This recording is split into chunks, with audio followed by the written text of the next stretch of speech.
Gracias, Señor, por esta mañana permitirnos estar aquí, donde tú de una forma especial estás con tu pueblo, Señor. Padre, nuestra alma te anhela, Señor. Necesitamos de tu ayuda, Señor, porque tú conoces que somos débiles. No podemos hacer nada sin ti, Señor. Y Padre, te pedimos que nos ayudes, Señor, a escuchar tu palabra. Que nos ayudes, Señor, a mirar a Cristo, Señor. Que nos ayudes a cambiar nuestra vida más, Señor, para que podamos reflejar el Evangelio en nuestras casas, Señor, y en los lugares donde estemos afuera, Señor. Líbranos, Señor, de solo saber algo sin poder aplicarlo, Señor. Ayúdanos a glorificarte con nuestra vida, que sea esa ofrenda, Señor, a ti. Padre, ayúdanos, Señor. En especial, Señor, te pido ayuda para poder predicar tu palabra y que mis hermanos aquí sean beneficiados, Señor. Obra en salvación, Señor, en aquellos que no te conocen, Señor. Levanta, Señor, trae de las tinieblas a la luz, Señor, a todo aquel que está muerto en sus delitos y pecados, Señor. Que miren ese glorioso evangelio y ese descanso, Señor, que se ofrece, Señor. Abandonar las obras y venir por medio de la fe a nuestro Señor Jesucristo. Ayúdanos, Padre. Prepara nuestro corazón para recibir tu palabra, Señor. En el nombre de Jesús. Amén. Hermanos, amigos, en esta mañana es un privilegio poder estar aquí con ustedes. Mi nombre es Edgar, soy miembro de la Iglesia de Ciudad de México y vengo junto con mi esposa Rebeca. Nos acabamos de casar hace 4 meses, hoy hace 4 meses. Estamos muy contentos de poder estar aquí con ustedes y bueno, pues lo que hemos estado viendo, he tenido la oportunidad de dar algunos sermones en San Martín Texmelucan y aquí con ustedes vamos a iniciar la epístola a los Gálatas. Así que si me acompañan, por favor, la epístola a los Gálatas, capítulo 1, y vamos a leer, puestos en pie, del versículo 1 al versículo 5. Gálatas 1, capítulo 1, versículos 1 al 5, que es la salutación.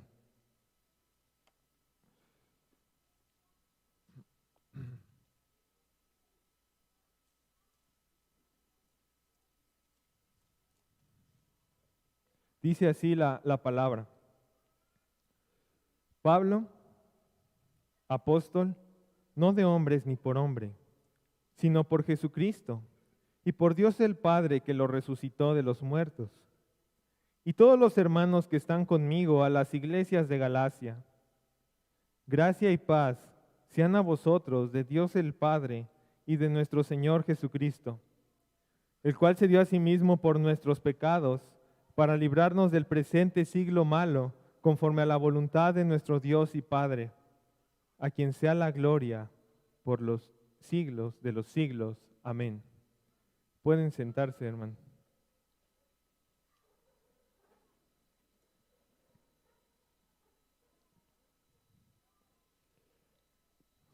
Bueno, hermanos, elegí ocupar esta epístola. El Señor me inclinó mi corazón a tomar esta epístola por algunas razones, las cuales se las voy a comentar. Número 1, porque el creyente es propenso a caer en el legalismo. Número 2, el creyente necesita ser recordado de que el Evangelio es sin las obras de la ley. Número 3, por el peligro que hay al poner algún prerequisito al llamado del Evangelio. Y número 4, por el uso correcto de la ley. Creo que estos son los temas generales que aborda la epístola a los Gálatas. Y al haber leído esta epístola, fue mi deseo compartirlo. Y bueno, si pudiéramos tener un propósito general de la epístola, y esto lo podemos tener en mente en todo el sermón, sería el siguiente. La epístola que escribe aquí Pablo trata de repudiar el legalismo y afirmar al creyente en el Evangelio por la fe en Jesús sin las obras de la ley. Y bueno, se preguntarán, ¿qué significa legalismo? ¿A qué nos referimos con legalismo? Y bueno, es importante tener esto en claro antes de avanzar para saber qué vamos a abordar. Al menos la definición más general, el legalismo es agregar cualquier tipo de obra o prerequisito a la salvación que es por la fe en Jesús. Por ejemplo, un legalista dice, si no os circuncidáis conforme al rito de Moisés, no podéis ser salvos. Eso viene en Hechos capítulo 15, versículo 1. Pero el legalismo, hermanos, es más sutil que esto. Por eso mencionamos que en su término más general. Y tenemos que estar alerta en nuestra vida, ya que el legalismo implica una distorsión a la ley de Dios. Es decir, busca por medio de la ley obtener el favor de Dios. Cuando una persona busca por medio de la ley obtener algún favor delante de Dios, por medio de obedecer los mandamientos. Ahora, solo como un paréntesis, el que yo obedezca los mandamientos de Dios, la ley de Dios, no quiere decir que sea un legalista. Somos llamados a ser santos. Somos llamados a tomar la ley como una regla de vida. Pero más que nada el legalismo se enfoca en decir que para que alguien pueda ser salvo de sus pecados, tiene que cumplir la ley. Para que alguien pueda tener el favor de Dios, poder tener comunión con Dios, tiene que hacer esto o el otro. Eso es el legalismo. Pero no cuando yo obedezco los mandamientos que agradan a Dios para vivir en santidad. Habiendo aclarado este punto, me gustaría que tuviéramos una división del sermón para que llevemos una estructura. Así que si ustedes están anotando, el primer punto, vamos a ver en este día la salutación. El primer punto va a ser el autor de la carta. El autor de la carta. El segundo punto va a ser mencionar los destinatarios, es decir, a quién va dirigida la carta. Y como tercer punto, vamos a hablar de una declaración que aquí se encuentra, que nos anuncia el propósito por el cual se escribe la carta. Así que va a ser el autor de la carta, los destinatarios de la carta y esa declaración o propósito por el cual se escribe la carta. Así que comencemos con el punto número 1. Presentar al autor de la carta. Si me acompañan en la lectura, dice el versículo 1. Pablo, apóstol, no de hombres ni por hombre, sino por Jesucristo y por Dios el Padre, que lo resucitó de los muertos. Pablo comienza hablando de su autoridad como apóstol. Pablo es el que escribe esta epístola. Ya que Pablo fue declarado apóstol de Jesucristo. Y este era un oficio muy importante y de gran autoridad para la extensión del reino de Dios. Y este oficio, hermanos, solo aplicó para personas en específico, ya que esto cierra toda posibilidad a que hoy en día alguien se levante como apóstol, ya que ese fue un oficio específico para una etapa de la historia de la iglesia.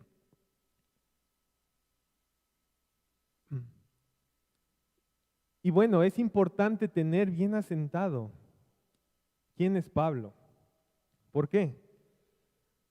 Porque Pablo declara que él no ha sido designado apóstol por hombres, no de hombre ni por hombre alguno, como dice ahí el versículo 1.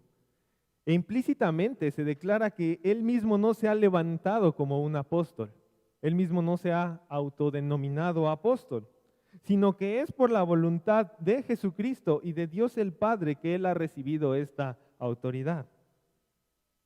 Noten aquí cómo Pablo enfatiza nuevamente la deidad de Cristo, diciendo que es por la voluntad de Jesucristo y de Dios el Padre que él ha sido levantado. Habla de una misma voluntad, que el Padre, el Hijo, el Dios Trino levantaron al apóstol Pablo. Y dicho entre paréntesis, cada pastor en las iglesias ha sido levantado por Dios. Un pastor no se puede levantar a sí mismo. ¿Y por qué tenemos que tener esto en mente? ¿Por qué es importante saber esto? Porque quiere decir que cuando vemos a un pastor,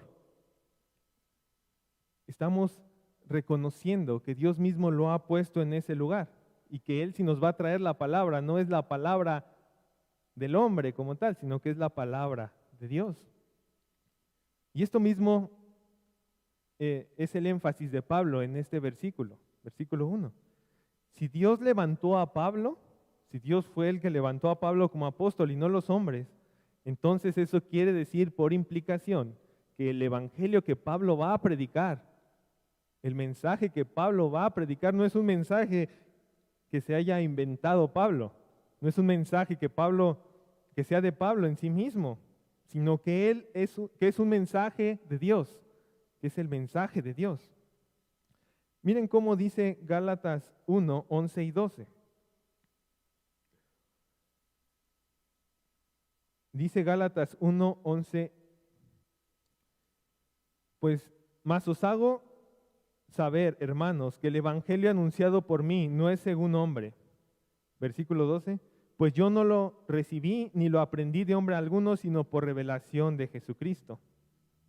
Y aquí Pablo enfatiza que el evangelio no es de él, el mensaje no es de él simplemente es ese mensajero, ese hombre que iba a predicar el evangelio de Cristo, que le había sido revelado. Como también dicen Tesalonicenses, y no es necesario que vayan ahí, por lo cual también nosotros sin cesar damos gracias a Dios de que cuando recibisteis la palabra de Dios, que oíste de nosotros, no la recibisteis como palabra de hombres, sino según es en verdad la palabra de Dios, la cual actúa en vosotros los creyentes. Primera de Tesalonicenses 2:13. Y hermanos, es la voluntad de Dios que el evangelio sea creído, predicado y guardado. Así que si el evangelio es de origen divino, Dios es el que va a preservar el evangelio, Dios es el que va a guardar este mensaje por todas las edades para que sea anunciado. Aun cuando haya tantos ataques al evangelio, aun cuando quieran muchos falsos maestros atacar el evangelio, Dios es el que va a seguir cuidando del mensaje y de su iglesia. Así que debemos también saber que el evangelio no solamente es el inicio de la vida cristiana, sino que el evangelio nos acompañará a lo largo de toda nuestra vida cristiana. Y habiendo visto el autor de la carta, que es Pablo, y de este oficio que le fue dado como apóstol de Jesús, ahora pasemos a hablar el segundo punto, que es los destinatarios de la carta. Los destinatarios de la carta. Y dice el versículo 2, y todos los hermanos que están conmigo a las iglesias de Galacia. Y fíjense cómo dice aquí, y a todos los hermanos que están conmigo. Muchos eran los que ya habían creído al Evangelio por medio de la predicación de los apóstoles. Y estaban de acuerdo con Pablo. Pablo no estaba solo en el mundo, sino que ya había un grupo considerable, mucha gente que había creído de muchos lugares del mundo. Por eso dice, y a todos los hermanos que están conmigo. Hermano, esto nos debe de llevar y motivar a predicar el Evangelio en las calles. Al saber que es cada vez más los que están creyendo al Evangelio y que es únicamente por el mensaje y la predicación del Evangelio que podrán ser salvos. Así que esto nos debe de llevar a este sentir. Pero también dice a las iglesias de Galacia, y aquí es donde vamos a hablar de nuestros destinatarios. ¿A quién va dirigida la carta? ¿Quién eran estas iglesias de Galacia? Solo mencionar no se refiere a una iglesia en específico, se refiere a varias, por eso dice a las iglesias de Galacia. Y bueno, aproximadamente la escritura de la carta a los Gálatas fue entre los años 48, 55 después de Cristo aproximadamente. Y Galacia era una provincia romana en el centro de la actual Turquía.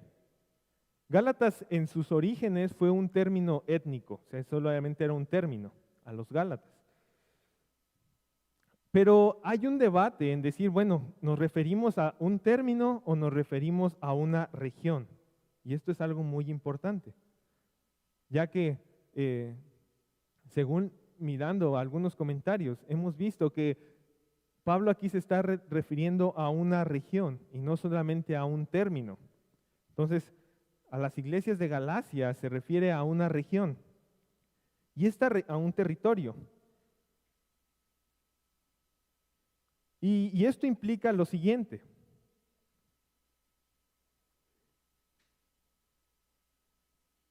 Las ciudades que implica este territorio son las ciudades de Antioquía, Pisidia, Iconio, Listra y Derbe. Y si ustedes recuerdan, estas ciudades se mencionan en Hechos.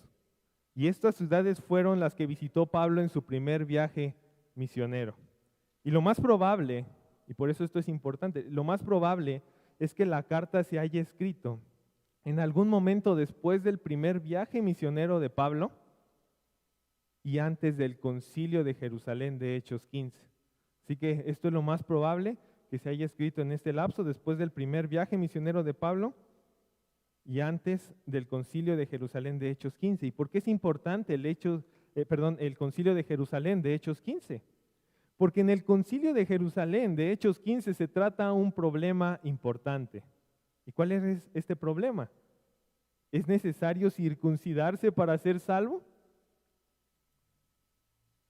Y en Hechos 15:1 no es necesario que vayan ahí, dice.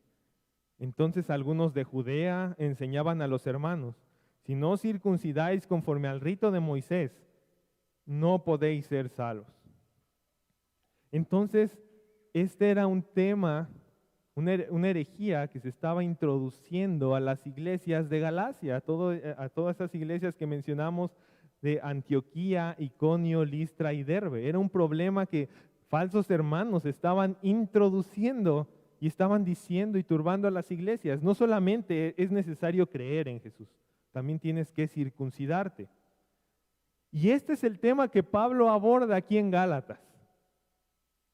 Porque los Gálatas, las iglesias de los Gálatas estaban dudando, muchos estaban dejando de poner su mirada en el Evangelio y en Cristo, y ahora estaban poniendo su mirada en las leyes ceremoniales.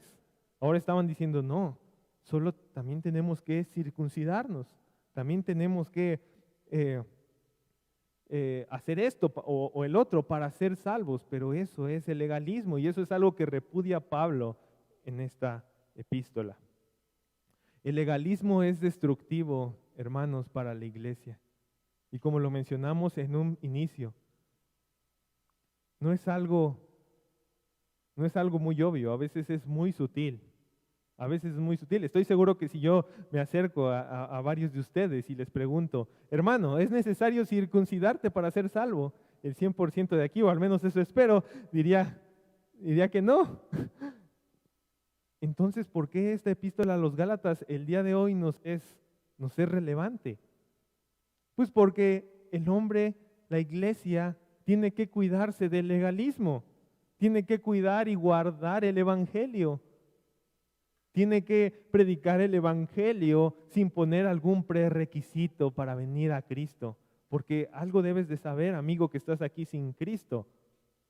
El ofrecimiento del evangelio es libre para todos. En el Salmo mencionamos que la gracia especial, no todos son beneficiados de la gracia especial, es verdad. Va a haber gente en el infierno, va a haber gente con el Señor. Pero el evangelio, el ofrecimiento a la salvación es libre a todo el que está aquí, ya en el mundo, y todas las edades. Es libre. El evangelio ofrece el perdón de los pecados y la comunión con Cristo. Y es libre para ti, amigo, que estás aquí sin Cristo. Es libre. Si tú vienes en esta mañana a Cristo, poniendo tu confianza únicamente en la obra de Cristo y arrepintiéndote de tu pecado, serás salvo. Así que el problema que había en Gálatas era el legalismo. Estaban diciendo, es necesario circuncidarte para ser salvo. Pero Pablo dice en Gálatas 1:8, el que predique un evangelio diferente sea, al que hemos anunciado, sea anatema. No hay adiciones al llamado del evangelio. No es que tú tengas que cumplir algo para venir a Cristo. El hombre está llamando a abandonar sus pecados, es verdad, pero no en sus propias fuerzas. Ahí es donde está el punto. No en sus propias fuerzas, sino siempre mirando a Cristo, confiando en lo que Él ya hizo en la cruz del Calvario. En Gálatas 2:14 se presenta un problema con Pedro y Pablo, ya que Pedro estaba obligando a los gentiles a judaizar. Y llega Pablo y le reprende. ¿Y por qué menciono esto? Por la siguiente aplicación, porque no debemos dar por sentado este tema. El apóstol Pedro fue reprendido por Pablo, Gálatas 2:14, por obligar a gentiles a judaizar. Y le dice Pablo, porque no andan rectamente conforme a la verdad del evangelio. Así que debemos de estar alerta en este tiempo, debemos de examinarnos, hermanos que evangelizan en la calle. Tenemos una gran labor todos de predicar el evangelio, pero de anunciar ese evangelio libre a todo aquel que cree en Jesús. Anunciar a los hombres que es necesario abandonar sus pecados y confiar en Cristo. Y hemos terminado el punto 2, que son los destinatarios de la carta. Ya vimos el punto número 1, ¿quién es el autor? Pablo. Pablo es el autor de esta epístola. Pablo, que fue el apóstol del Señor Jesús, que fue levantado por Jesucristo, por Dios el Padre. Hemos visto el punto número 2, ¿a quién escribió esta carta Pablo? Que fue a las iglesias de Galacia. No a una etnia como tal, a un término como tal, no a una iglesia, sino a un grupo de iglesias, que es probablemente estas iglesias que visitó en su primer viaje misionero. Entonces hasta aquí debemos de tener esta información, hermanos. Vamos a pasar al punto número 3, que este punto va a ser el más amplio de este sermón. Una declaración del propósito por el cual se describe la carta. Y vamos a leer versículo 3 de Gálatas. Gracia y paz sean a vosotros de Dios el Padre y de nuestro Señor Jesucristo. Hermanos, imaginemos que vivimos en la época de Pablo, donde enviar una carta pues no llegaría como un mensaje de WhatsApp hoy día. hoy mandas un mensaje e inmediatamente llegas, sino que tardaría un tiempo en llegar al destino. Imaginemos que enviamos la carta. Pues esto implica que no podemos desperdiciar espacio, que tenemos que ser muy directos y muy concisos en lo que vamos a escribir. No vamos a enviar un mensaje que no vaya a aprovechar porque tarda mucho tiempo, el papel es limitado, puede perderse, parte del mensaje puede no perderse. Pero bueno, tienes que ser muy consistente en lo que vas a escribir. ¿Y por qué digo esto, hermanos? Porque esta palabra, gracia y paz sean a vosotros, de Dios y Padre y del Señor Jesucristo, esta frase es un mensaje, es un término que se usaba muy común para saludar en las epístolas. Y no solo se usa en Gálatas, se usa en muchas de las epístolas. Por ejemplo, en Primera de Corintios, Segunda de Corintios, de Efesios, Primera y Segunda de Tesalonicenses, dice, gracia y paz a vosotros de Dios el Padre y de nuestro Señor Jesucristo. Y hermanos, esto tiene mucho que enseñarnos. Pudiéramos pensar aquí que Pablo iniciaría con una reprensión fuerte directa a la iglesia, ¿no? Pero no, él empieza, gracia y paz a vosotros de Dios el Padre y de nuestro Señor Jesucristo. Hasta el versículo 3 es donde les dice, oh Gálatas insensatos, pero no sin antes haber tenido ese corazón, como decimos hoy día, pastoral hacia las iglesias. Y dice, gracia y paz a vosotros de Dios el Padre y de nuestro Señor Jesucristo. ¿Y qué significa esto? Noten que el versículo dice que la gracia y la paz no provienen de Pablo. Dice gracia y paz de Dios el Padre y de nuestro Señor Jesucristo. ¿Esto qué significa? Vamos a hablar de los términos de gracia y paz, pero antes quiero mencionarles esto. ¿Por qué no menciona, yo me hice esta pregunta cuando estaba estudiando esta epístola, ¿por qué no menciona y del Espíritu Santo? Bueno,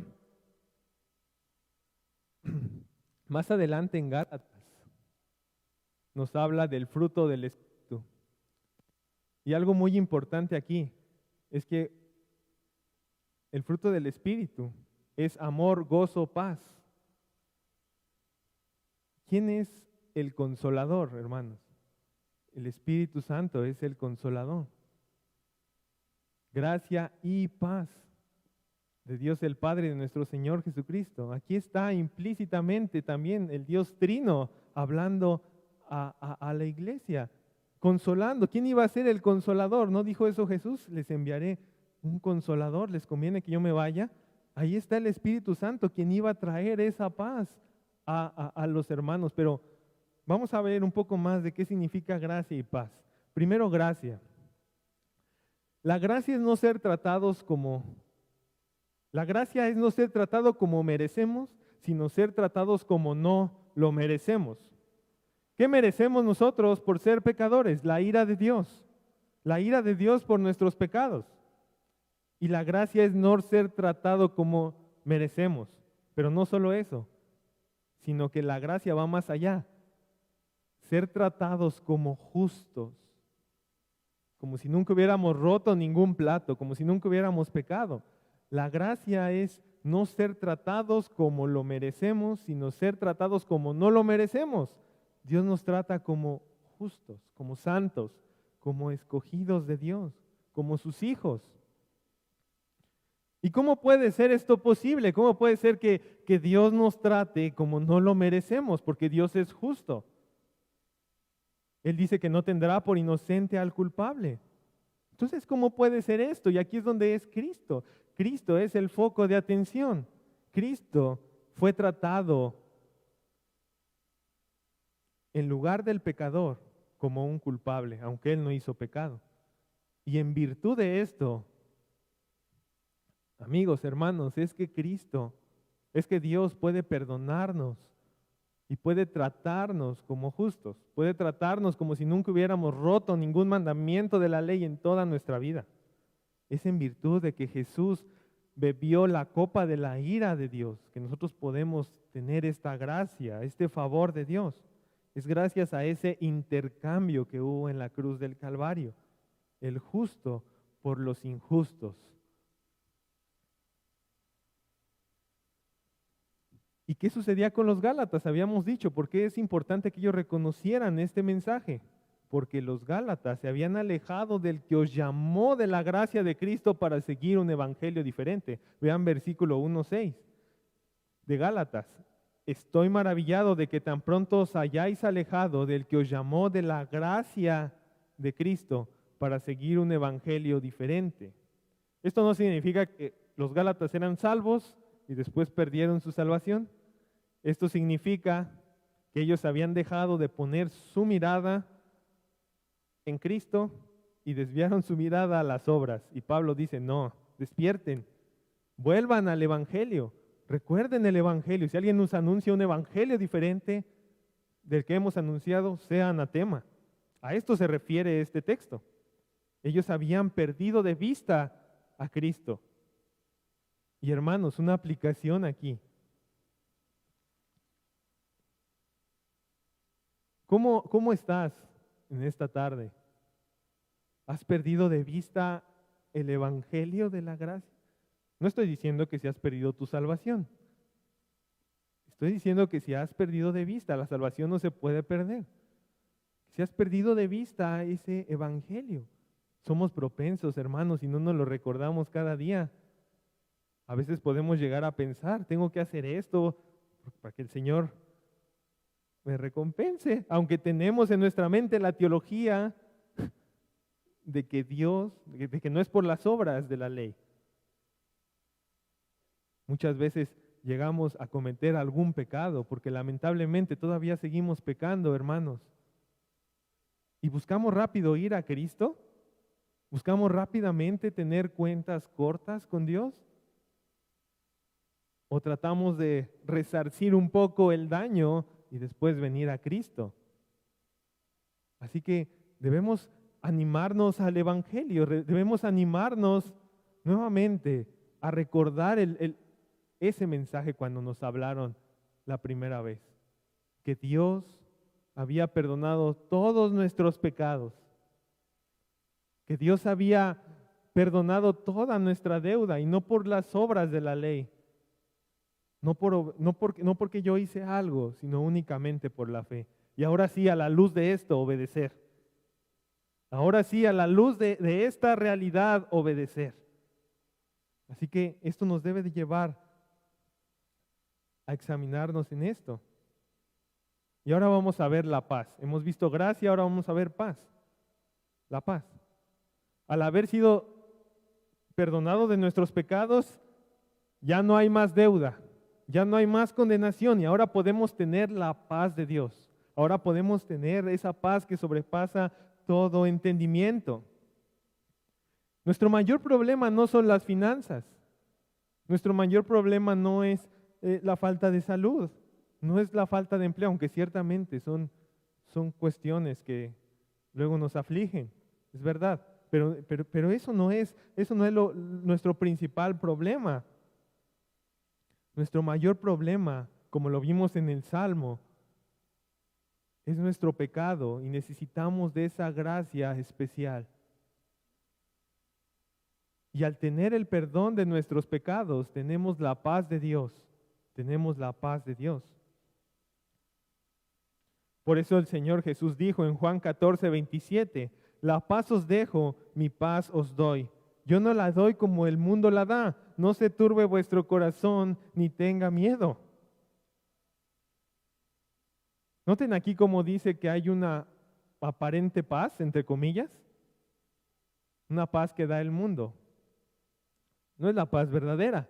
La paz verdadera viene cuando tienes el perdón de tus pecados.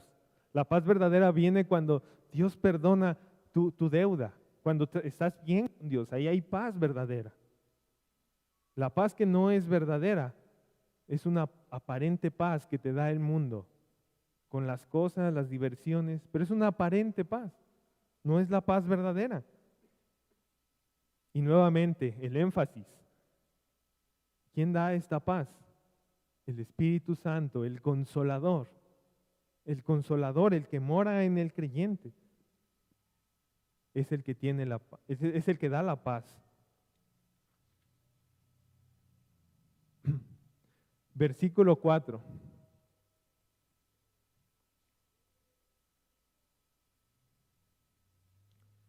El cual se dio a sí mismo por nuestros pecados para librarnos del presente siglo malo, conforme a la voluntad de nuestro Dios y Padre. Habiendo visto la paz, la gracia y la paz, este saludo que se da aquí en la salutación, gracia y paz, a vosotros de Dios el Padre y de nuestro Señor Jesucristo. Ahora miren cómo Pablo menciona, el cual se dio a sí mismo por nuestros pecados. ¿Qué está haciendo Pablo aquí? Consolando a la iglesia, recordando el Evangelio, el cual se dio a sí mismo por nuestros pecados. Ese es el motivo de nuestra paz. El Evangelio nos da paz. Y aquí hay una declaración muy importante. ¿Quién se dio a sí mismo por nuestros pecados? ¿El Padre, el Hijo o el Espíritu Santo? El Hijo se dio a sí mismo por nuestros pecados. No es, amigos, aquí no, amigos sin Cristo, no es que el Hijo no quería venir a morir en la cruz y el Padre lo forzaba. No, el Hijo es el que se dio. Por eso no sé si les han preguntado a aquellos que van al evangelismo. ¿Y no es injusto eso? ¿Que Dios dé a su Hijo? Bueno, Él quiso, Él quiso porque la Trinidad hay una voluntad, no hay varias voluntades, nuevamente. Hay una voluntad. Entonces no es que el Hijo no quería y el Padre quería. Por eso dice aquí, el cual se dio a sí mismo. Oh Gálatas, Jesús se dio a sí mismo por nuestros pecados. El cual se dio a sí mismo. De ahí proviene esa paz. Efesios 5:2, si me acompañan. Efesios 5:2.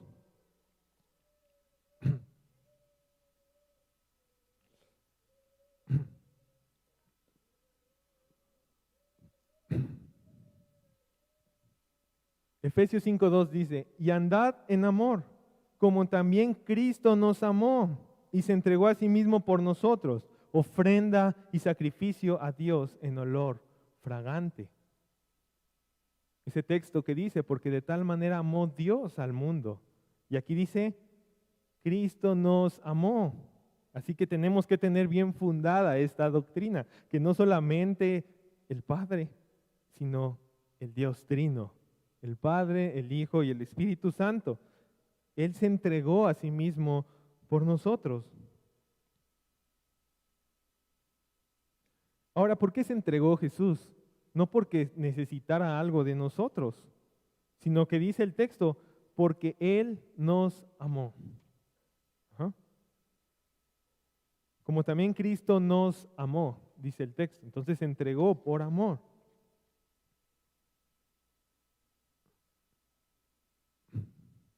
Jesús decidió entregarse a sí mismo, Jesús decidió presentarse a sí mismo en lugar del pecador para que Él fuera el que bebiera la copa de la ira de Dios, para que Él fuera el que viviera la vida perfecta que yo, pecador, no puedo vivir, para que Él fuera el que fuera a la cruz del Calvario para pagar mis pecados, para que Él bebiera la ira de Dios que yo merecía beber. Y amigos, sin Cristo, esta es la manera por la cual Dios te puede perdonar. No porque Dios sea injusto, sino porque Cristo se ofreció voluntariamente conforme a la voluntad de Dios para librarnos de nuestros pecados. Esto significa que Él llevaría todo el castigo que un pecador merece. El Padre le abandonó en la cruz, el Padre le abandonó ahí en el madero, para que el pecador no fuera abandonado y fuera recibido a misericordia. Jesús dijo, yo soy el buen pastor y yo conozco a mis ovejas y las mías me conocen, así como el Padre me conoce, yo conozco al Padre y pongo mi vida, dice Jesús, y pongo mi vida por las ovejas. Y sigue diciendo el texto, el cual se dio a sí mismo, Gálatas 1:4, el cual se dio a sí mismo por nuestros pecados para librarnos del presente siglo malo. Para librarnos del presente siglo malo. ¿Por qué murió Jesús? ¿Para qué murió Jesús en la cruz del Calvario? Una respuesta correcta sería para librarnos del presente siglo malo. ¿Y qué es el presente siglo malo? Dice 2 de Corintios 4:4, en los cuales el Dios de este siglo cegó el entendimiento de los incrédulos para que no le resplandezca la luz del Evangelio, de la gloria de Cristo, el cual es la imagen de Dios. El presente siglo malo es anti-evangelio. El presente siglo malo rechaza todo el evangelio. Eso quiere decir anti-evangelio. Prefiere reemplazarlo por cualquier otra cosa. Es por eso que es más fácil creer, como creen los testigos de Jehová o como creen los católicos. Haz esto para ser salvo, haz esto otro para ser salvo. Porque el mundo aún prefiere hacer cosas antes de venir al evangelio. Satanás no tiene problema con eso. Satanás no tiene problema con iglesias que predican obras para venir a la fe. Y este mundo, debemos de entender que este mundo es anti-evangelio. Este mundo no quiere el evangelio. Este mundo no quiere escuchar el evangelio. Este mundo dice, ¿qué tengo que hacer para ser salvo? ¿Qué quieres que yo te dé? Yo he cumplido muchas cosas, yo merezco algo de Dios. Eso es lo que dice este mundo. Este mundo no dice, yo he pecado y necesito gracia. Este mundo dice, yo merezco algo. No hay tantas personas malas, ¿han escuchado esas frases? No hay tantas personas malas como parece, hay bondadosas. O yo no he hecho lo que ha hecho el de allá. Bueno, eso es el presente siglo que está en base a sus razonamientos, siguiendo la corriente de este mundo. Como dice Efesios, y Él os dio vida a vosotros cuando estabais muertos en vuestros delitos y pecados, en los cuales anduvisteis en otro tiempo, siguiendo la corriente de este mundo, conforme al príncipe de la potestad del aire, el espíritu que ahora opera en los hijos de desobediencia, entre los cuales también todos nosotros vivimos en otro tiempo en los deseos de nuestra carne, haciendo la voluntad de la carne y de los pensamientos, y éramos por naturaleza hijos de ira, lo mismo que los demás. Amigos, este es el pensamiento de este mundo. Vive en sus propios razonamientos. No quiere el evangelio, no quiere a Cristo, no quiere el ofrecimiento del evangelio. Él quiere aportar. Este mundo es tan egoísta y todos nosotros salimos de ahí, hermanos, que no se nos olvide. Este mundo quiere ofrecer algo a cambio de un favor de Dios, como si mereciéramos algo. Pero dice que Jesús murió en la cruz para librarnos del presente siglo malo, para librarnos de nuestros pensamientos, de querer ganar algo por mis fuerzas, para librarnos de nuestros malos pensamientos, de nuestro pecado.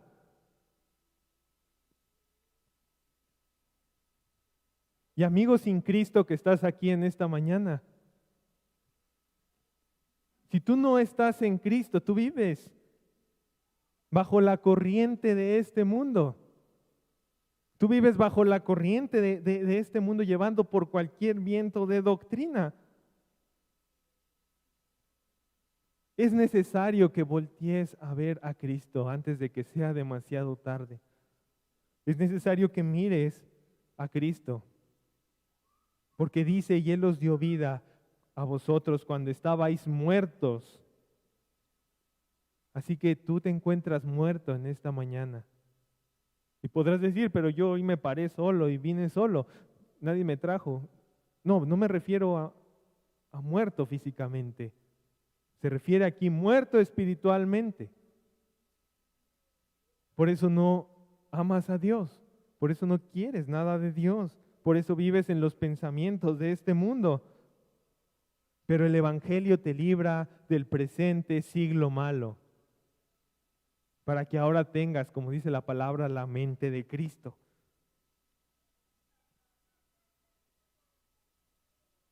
Y sigue diciendo nuestro texto, el cual se dio a sí mismo por nuestros pecados para librarnos del presente siglo malo conforme a la voluntad de nuestro Dios y Padre. Y parece ser que Pablo sigue diciendo, no solo el Hijo, sino también el Padre. El Padre les ama. El Hijo quiso venir y dar su vida, pero el Padre nos amó y envió al Hijo.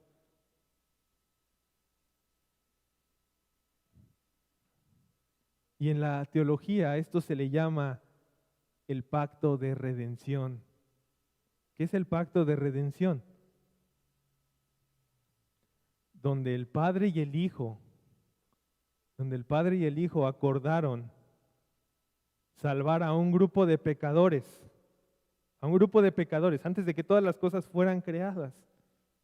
Eso sucedió en la eternidad pasada.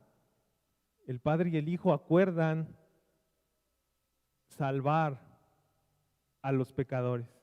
Pero en este pacto de redención, donde hay este acuerdo entre el Padre y el Hijo, alguien tenía que venir a morir, dar su vida, porque Dios no puede echar los pecados debajo de una alfombra. Así que miren esto. Dios no nos amó porque Jesús murió en la cruz, sino que Dios nos amó, por eso envió a su Hijo a morir en la cruz. Otra vez, Dios no nos amó porque Jesús murió en la cruz. O sea, no hubo una consecuencia para que Dios nos amara, sino que Dios nos amó sin ver nada en nosotros y por eso envió a su Hijo a morir en la cruz. El deseo del Padre es salvar a los pecadores, de tal manera que Él envió a su Hijo unigénito, para que todo aquel que en Él cree no se pierda, mas tenga vida eterna. Y eso nos enseña Juan 3:16. Porque de tal manera amó Dios al mundo, que ha dado a su Hijo unigénito. Dice que amó al mundo y dio a su Hijo, porque amó al mundo. Para que todo aquel que en Él cree no se pierda, mas tenga vida eterna. Y esto quita todo prerequisito al Evangelio. No necesitamos nuestras obras para acercarnos a Dios. Pablo deja bien firme el fundamento ante los Gálatas. Que el Padre y el Hijo voluntariamente, conforme a la voluntad del Padre, Jesús decidió asumir ese castigo por nuestros pecados para librarnos del presente siglo malo.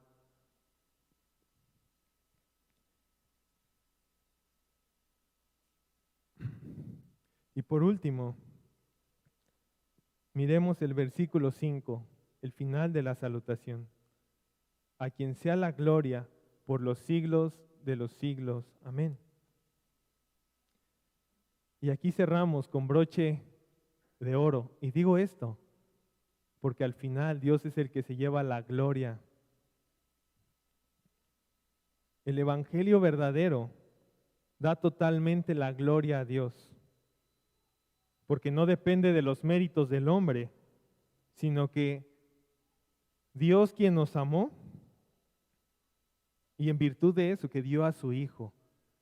No es que el hombre buscara algo de Dios y por eso Dios lo salvó, sino que Dios amó y envió a su Hijo. Y algo muy importante, hermanos, amigos, es que ningún otro mensaje aparte del Evangelio da gloria a Dios. Si alguien ofrece un evangelio por las obras, da la gloria al hombre, porque le dice, tú tienes que hacer esto para venir a Cristo. Tú tienes que hacer esto otro para venir a Cristo. ¿Quién es el que recibe la gloria? El hombre. Pero el verdadero evangelio da la gloria a Dios. Porque el evangelio verdadero dice, tú estás muerto. Estás muerto en tus delitos y pecados. No puedes hacer nada. Un muerto no puede hacer nada.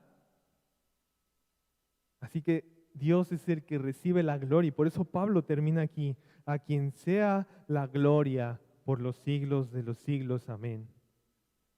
El cordero que fue inmolado es digno de tomar el poder, las riquezas, la sabiduría, la fortaleza, la honra, la gloria y la alabanza.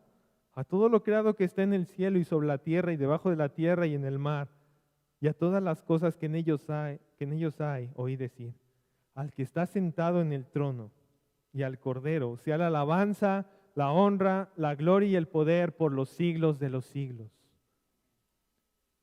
No dice a los hombres, dice al Cordero, porque de Él es la salvación completamente.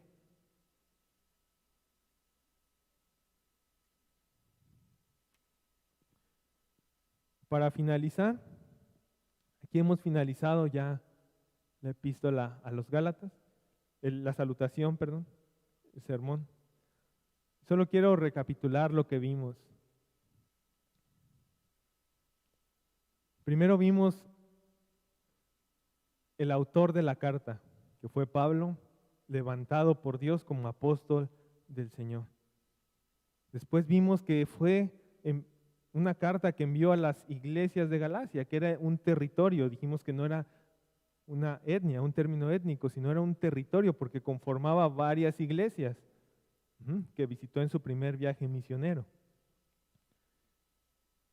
Y después vimos esta declaración, el propósito de la epístola, que Pablo, antes de decir, oh Gálatas insensatos, les dice, gracia y paz a vosotros de Dios el Padre y de nuestro Señor Jesucristo. Recordándole a la iglesia el Evangelio, fijándolos en el Evangelio, diciendo, Él se dio a sí mismo, Él se ofreció, pero fue la voluntad del Padre. Y ahora y por último vimos ese evento en el cual Dios recibe toda la honra y la gloria, que dice Pablo, este evangelio, el evangelio verdadero, no aquel evangelio que distorsionan, aparente evangelio, aquel falso evangelio que distorsionan. El evangelio verdadero da la gloria a Dios por los siglos de los siglos. A Él sea la gloria, a Él sea la gloria por los siglos de los siglos. Y habiendo dicho esto, quiero leerles un pequeño fragmento ya para terminar, de un puritano, un ministro puritano llamado John Flavel. Él escribe acerca de este pacto de redención. Esto es una historia, esto no quiere decir que tiene que ser tal cual, así como sucedió, sino que es una historia para ilustrarnos lo que sucedió verdaderamente en aquel pacto de redención. Así que todas las partes que voy a leer no son literales. Recuerden que una ilustración no significa que tomemos cada parte, sino que tomemos la idea de esto. Entonces lo voy a leer. John Flavel, un ministro puritano de 1627, nos presenta este relato imaginario entre la conversación del Padre y el Hijo para nuestra salvación. Nos da la oportunidad de casi tocar las puertas del cielo y mirar a nuestro Dios con lágrimas de amor en nuestros ojos. Esta ilustración es imaginaria y recuerden que ninguna ilustración ilustra perfectamente, pero nos dará un ejemplo de este amor de Cristo y del Padre. Aquí podría suponer lo que el Padre dice cuando realiza su trato con Cristo por ti. Padre, dice el Padre lo siguiente: Hijo mío, he aquí una pobre y miserable compañía de almas que se ha destrozado completamente a sí mismos y ahora expuestos a mi justicia. La justicia demanda que sea satisfecha, o se satisfará a sí misma en la ruina eterna de ellos. ¿Qué se hará para estas almas? Y Cristo responde de esta manera: Hijo, oh Padre mío, tal es mi amor y compasión por ellos, que en vez de que ellos perezcan eternamente, yo me haré responsable por ellos como su fiador. Tráeme todas sus deudas para que pueda ver lo que te deben. Señor, tráemelas todas para que no haya deudas futuras para ellos. Ponlas a mi cuenta. Preferiré sufrir la ira que merecen a que ellos la sufran. Sobre mí, Padre mío, sobre mí sea toda la deuda. Y responde el Padre: pero, hijo mío, si tú te comprometes por ellos, tú debes evaluar, pagar hasta el último centavo. No esperes ningún aplacamiento. Si los perdono, no te perdonaré a ti. Y responde el hijo: conforme, Padre, que así sea. Cárgalos todos sobre mí. Soy capaz de cumplirlo. Y aunque esto prueba un tipo de ruina para mí, a pesar de que empobrece todas mis riquezas, vacía todos mis tesoros, sin embargo estoy contento de llevarlo a cabo. Eso es lo que dijo el hijo. Amigos sin Cristo, acudan a Él. Vengan a esta salvación inmediatamente. No sabrás si hoy será tu último día. Ven ahora y aprópiate de estas verdades por medio de la fe. Descansa únicamente en Cristo y desecha todo mérito propio. No podrás ser salvo por seguir una serie de reglas. Únicamente que cree en Jesús y sí, obedece, pero cree en Jesús y tus pecados serán perdonados. Amén. Vamos a orar.